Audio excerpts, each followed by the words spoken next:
জোৰণীয়া যেনাকো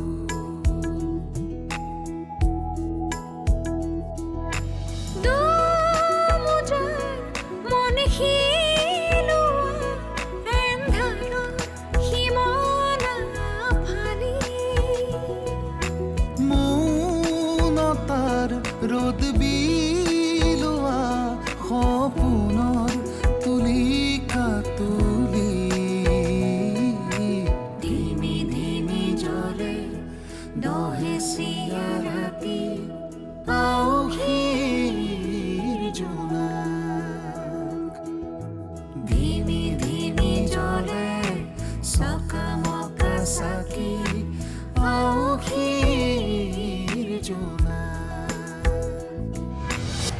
আমাৰ কথাটোতনো বেলেগৰ বেগ কেনেকৈ থাকিব পাৰে আপোনাৰ আজিকালি কি হৈছে মই কাৰ বেগ বিচাৰিছো তোমাক জনোৱাৰ দৰকাৰ নাই মই আপোনাৰ পত্নী এই সকলোবোৰ কথা জনাটো মোৰ কাৰণে দৰকাৰী মই মোৰ লগৰ এজনৰ বেগ বিচাৰি আছো শ্ৰুতি শ্ৰুতি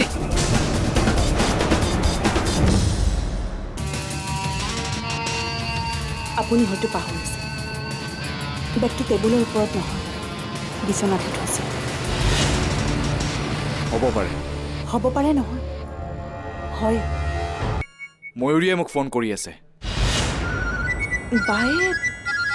বায়ে আপোনাক ফোন কৰিছে মাতটো শুনিবা নেকি লোৱা ময়ূৰী বৰ্ণৱ তুমি ঘৰতে আছানে ঘৰতে আছো কোৱা তোমাৰ লগত মোৰ বিশেষ কথা কেইটামান পাতিব লগা আছে মই ভোগজানলৈ নাযাওঁ দেই মই তোক পুনৰ ভোগজানলৈ যোৱাৰ কথা কোৱা নাই তোৰ সংসাৰখন কি এনেকৈ ৰাখিবি নেকি অকণমান আগবঢ়া কি হ'ল একো নকলিছে ঠিকেই আমাৰ কথা নাভাবিলো অন্তত দেউতাৰ কথা ভাবা এই বয়সত নাতি বা নাতিনী এজনীৰ কোলাত ল'বলৈ পালে দেউতাৰ মনটোৱে শান্তি পাব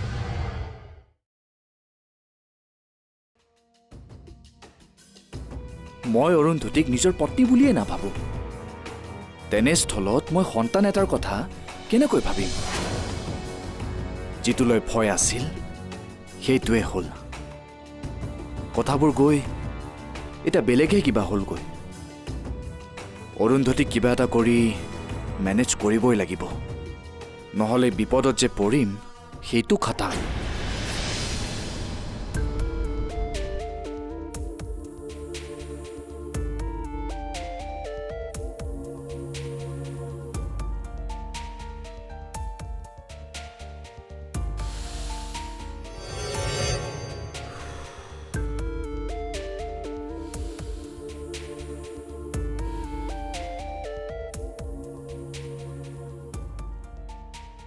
আপুনি ইয়াতে আছে আছো মাতষাৰ এনেকৈ দিছে যে কিবা চিন্তাত আছে নেকি চিন্তা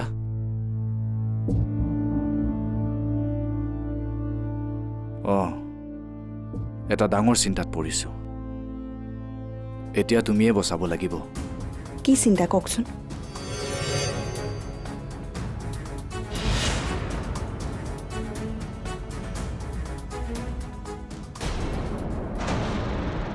তুমি সেই সৰু কথাটো ইমান চিন্তা কৰিবলৈ কি আছে এইটো সৰু কথা নহয় মই আগৰ পৰাই অৰুন্ধতীক লৈ ভয় কৰি আছিলোঁ তাই কনচেপ্ট কৰিব পাৰিবনে নোৱাৰে কিয় সেই এক্সিডেণ্টটোত তাইৰ চকুহাল গ'ল এতিয়া আমি ভবা ধৰণে যদি কথাবোৰ নহয় তেতিয়া কি হ'ব এতিয়াতো সেইটোৱেই হ'ল বাবাই আমাক এই বিষয়ত আশা কৰিবলৈ মানা কৰা মানে কি কেতিয়াও নহয় সেইকাৰণে বাবাই আজিকালি ইমান চিন্তা কৰি থাকে আৰু সেইবাবে সি গুৱাহাটী এৰি যাবও খোজা নাই ৰ'বাচোন কথাবোৰ আমি ভবাৰ দৰে নহ'বওতো পাৰে আৰু যদি ভবা ধৰণে কথাবোৰ হয় তেতিয়া কি হ'ব সেইটো কোৱা কোন হ'ব এইখন ঘৰৰ উত্তৰাধিকাৰী এই ঘৰখনৰ সা সম্পত্তিবোৰ কোনে চোৱা চিতা কৰিব দেউতাৰ আশা সপোনবোৰৰ কি হ'ব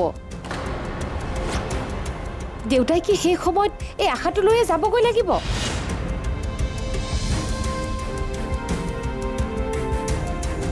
বুজিলো এইজনী একো কামৰে মানুহ নহয় তাই এই ঘৰখন আৰু বাবাৰ জীৱনটো শেষ কৰিবলৈকে আহিল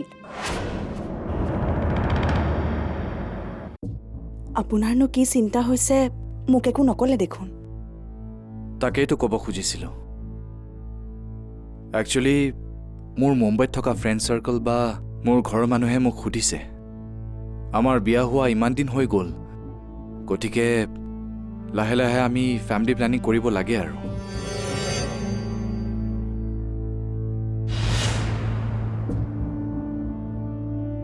এই ক্ষেত্ৰত তুমি কি ভাবা আপুনি কি ক'ব খুজিছে মই বুজা নাই তাকেইতো মই বুজাব খুজিছো মানুহবোৰ যে আৰু কি নহয় আৰে বেলেগৰ সংসাৰ বেলেগৰ লাইফ তাত বেলেগ কথা চিন্তা কৰাৰ কি দৰকাৰ এইবোৰ আচলতে কাম নথকা মানুহৰ চিন্তা মই এটা কথাই জানো উচিত সময়ত উচিত সিদ্ধান্ত ল'ব লাগে কাৰণ সময়ৰ আগত সিদ্ধান্ত ল'লে বিপদত পৰাটো নিশ্চিত হয় সকলোৱে মোক সোধে আৰু মই ডিৰেক্টলি কওঁ যে মই এতিয়া এইবোৰ নাভাবোঁ যেতিয়া সময় আহিব মই ভাবিম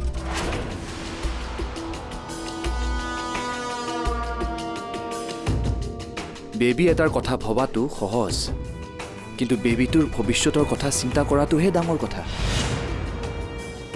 ঠিকেই যেতিয়া সময় আহিব তেতিয়া দেখা যাব নহয়নে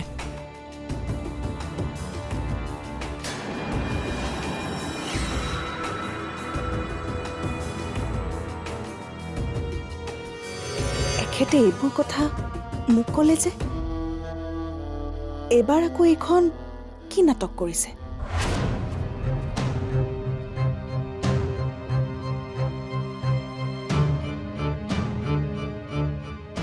তোমাক যদি বাই চান্স কোনোবাই সোধে তুমিও ডাইৰেক্টলি ক'বা এতিয়া এইবোৰ কথা চিন্তা কৰাৰ কি দৰকাৰ আমাৰ হাতত অজস্ৰ সময় আছে আমি পিছত ভাবিম মিছাতে ইমান খৰখেদা কৰাৰ কি দৰকাৰ ঠিক আছে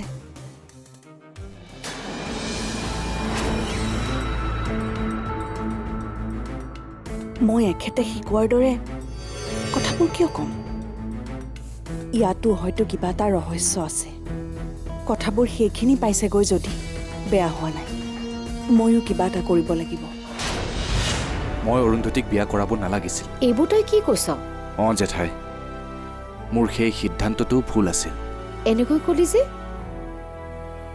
অৰুন্ধতীয়ে মোক তহঁতৰ পৰা বেলেগ কৰিব খুজিছে কি বেলেগ কৰিব খুজিছে ময়ূৰী আৰু অচিন্ত গুৱাহাটীত আহি ক'ত আছে বিচাৰি উলিয়াব লাগিব বাবাই সকলোখিনি গম পাইহে মোক কথাখিনি কৈছিল আৰু তেতিয়াই মই গম পাইছিলোঁ সন্তান জন্ম দিয়াৰ ক্ষেত্ৰত অৰুন্ধতীৰ কিবা এটা সমস্যা হ'ব পাৰে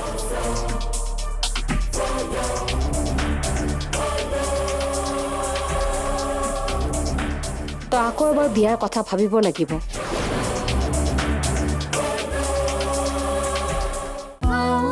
আঁখিৰ জোনা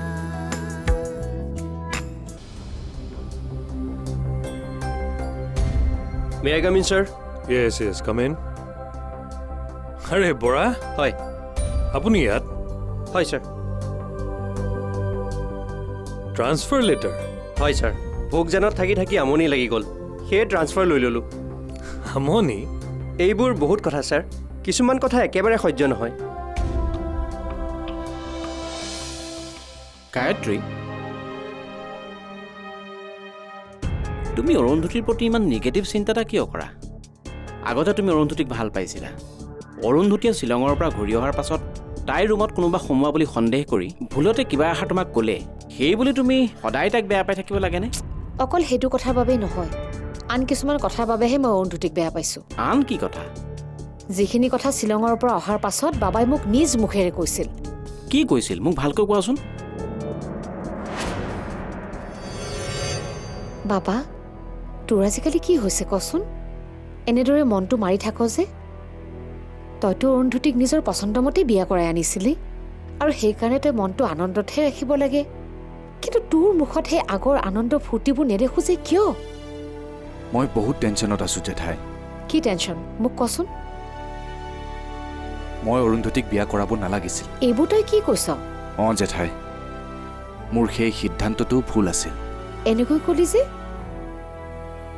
অৰুন্ধতীয়ে মোক তহঁতৰ পৰা বেলেগ কৰিব খুজিছে কি বেলেগ কৰিব খুজিছে অৰুন্ধতীয়ে মোক তহঁতৰ বিৰুদ্ধে বিভিন্ন কথা কয় মই কেৱল তাইকহে গুৰুত্ব দিব লাগে আৰু এটা কথা ক'লেতো তই আৰু বেয়া পাবি।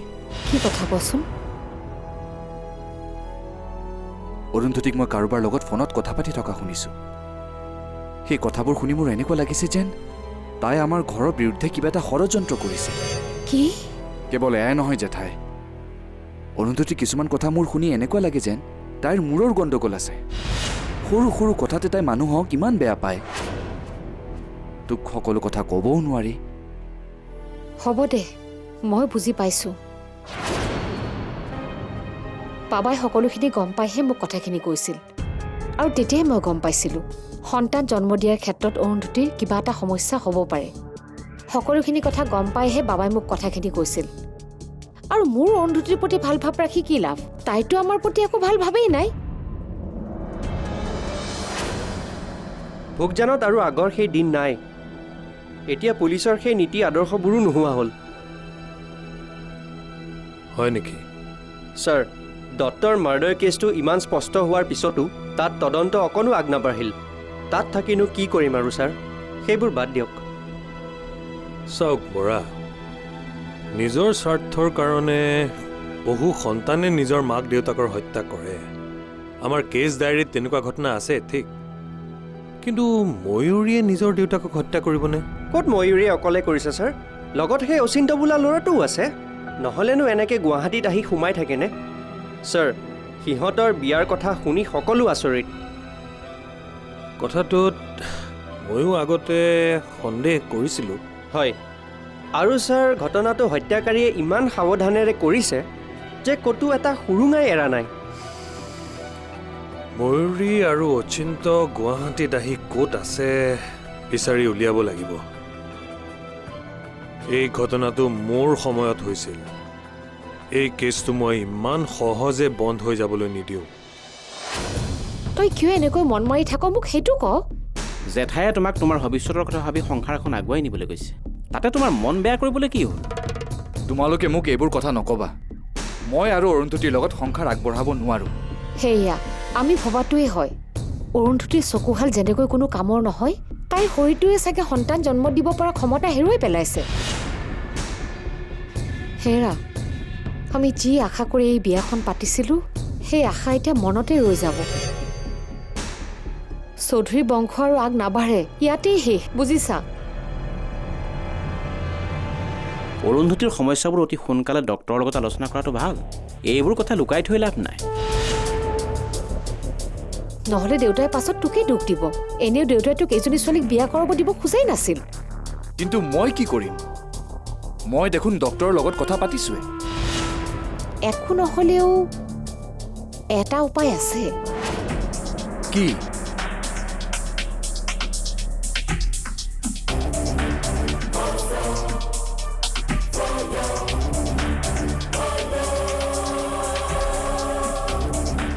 তই আকৌ এবাৰ বিয়াৰ কথা ভাবিব লাগিব।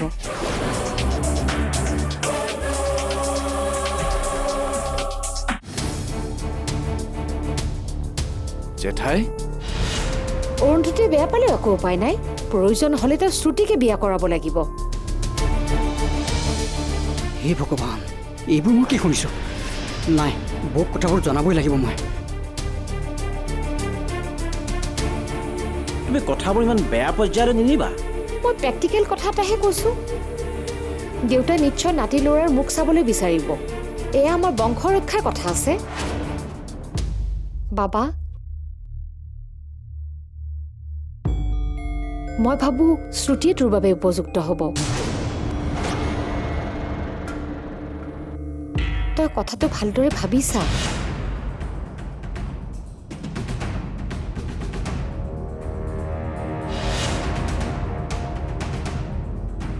কিন্তু অৰুন্ধতী? অৰুন্ধতীক কথাবোৰ স্পষ্টকৈ বুজাই দিবি। তাই সন্তান এটা জন্ম দিব নোৱাৰে যেতিয়া এইখিনি সহ্য কৰিবই লাগিব। বৌ বৌ বৌ বৌ বিনয়, কি হ'ল? এটা ডাঙৰ কথা হ'ল নহয় বৌ।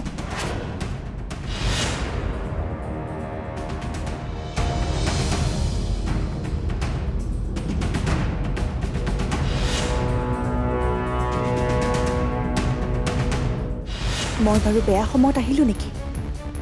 সকলো ৰৈ দিলে যে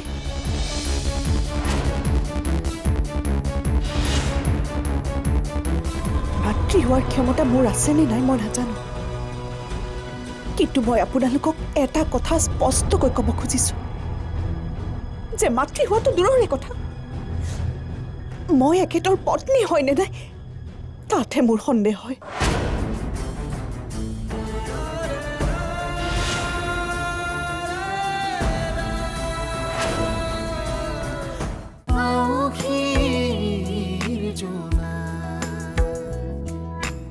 চা পাপা মই একো আচৰিত কথা কোৱা নাই এইবোৰ ঘটনা মানুহৰ জীৱনত ঘটিয়ে থাকে মই তোক শ্ৰুতিৰ কথা এইবাবেই কৈছো কাৰণ শ্ৰুতিহে তোক ভালদৰে বুজি পায়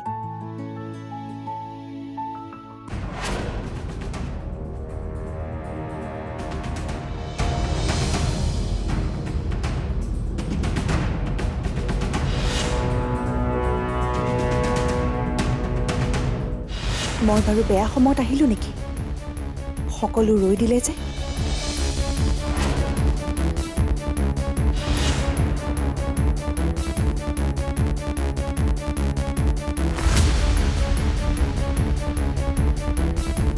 অৰুন্ধতী আমি সকলোৱে কিবা এটা দৰকাৰী কথা পাতি আছো তুমি ভিতৰলৈ যোৱাচোন যাম ডাঙৰৰ কথাত ভাগ ল'ব নাপায় বুলি ময়ো জানো কিন্তু মই কথাবোৰ ইতিমধ্যে শুনিছোঁ আৰু শুনিহে ওলাই আহিছোঁ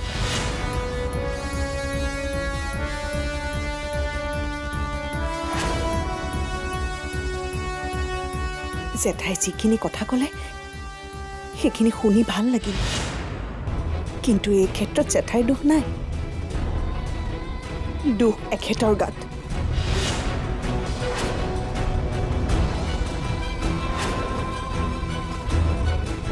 কাৰণ এখেতেই হয়তো জেঠাইৰ মনত কিছু ধাৰণা সলনি কৰি থৈছে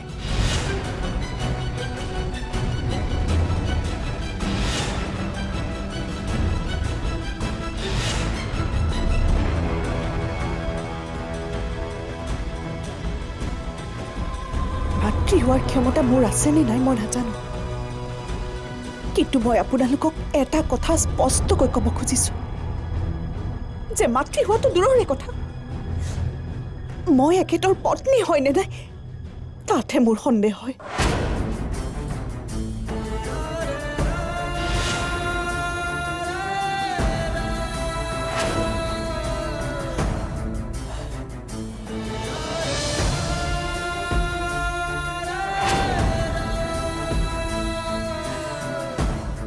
বিয়া হোৱাৰ দিন ধৰি আমি একেটা কোঠাতে থাকিলেও ইজনে আনজনৰ পৰা আঁতৰি আছো